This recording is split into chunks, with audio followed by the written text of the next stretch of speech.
Bakabu'aan dhaabbata Tisheer Itoophiyaa obbo Seefaddiin Qaasim dhaabbanni kun tajaajila isaa babal'isuun namoota moorri ija isaanii haguugee lafa arguu hin dandeenyeef mootummaa faana hiriiruudhaan furmaata kennaa kan jiran ta'uu himan. Akka waliigalaatti dhaabbanni Tisheer Itoophiyaa waggaatti 60 ol ta'aniif tajaajiloota hedduu kennaadhaan ture.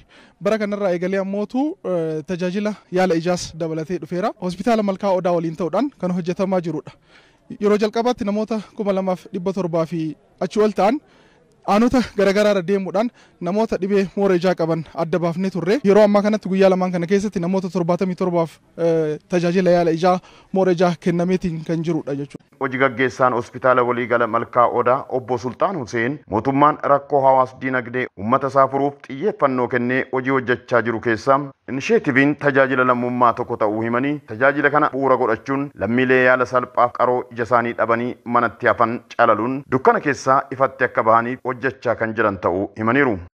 Aanota godina keenya keessatti argaman hunda bira gahuudhaan nama gara 2700 ol ta'u calaluun danda'amee jira. San keessaa immoo namni moora ijaa qofa irraa kaasuudhaan nama yaalanii fayyisuun osoo danda'amu namni dukkana keessa ture nama 544 ol ta'u adda baasuun danda'amee jira. Dhaabbata Tisheer Itoophiyaa hojii kana hojjechuu keessatti deeggarsa nu godhaniif maqaa kootii fi maqaa hospitaala waliigala Malkaa Odaa maanajimentii hospitaala waliigala Malkaa Odaatiin guddaa galatoomfachuu barbaanna. Manguddoonniif ga'eessonni moorri ija isaanii haguugee manatti hafan dukkana keessaa bahanii ifa guyyaa arguu isaaniitti gammachuutti dhagahame OBN'tti himaniiru. Wayyoo duraa baay'ee na dhukkubee narra ture eega dhufeetiin doktorri na laaleetiin jedhee na fayyisee rabbiin ammoo warra doktorallee haa fayyisu.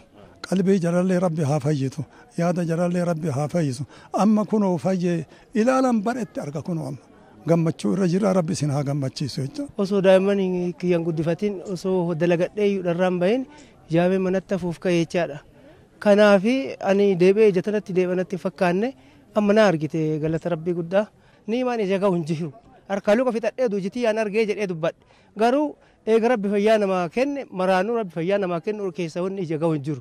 Dhuunfaadhaan ka waan tokko yaalatan ta'eeti nama manatti hafu jira ka waan takka hin qabne yeroo amma namni rakkataadha gara manatti jireenyi kun nama rakkisee jira. Yoo waan yaaladhuun kan qabne taate jaamee hafuu kiyya. Isaan sanii warra jaamaallee rabbi fiixaa isaaniitti hin godhini dhukkubbiinillee isaan hin tuqini.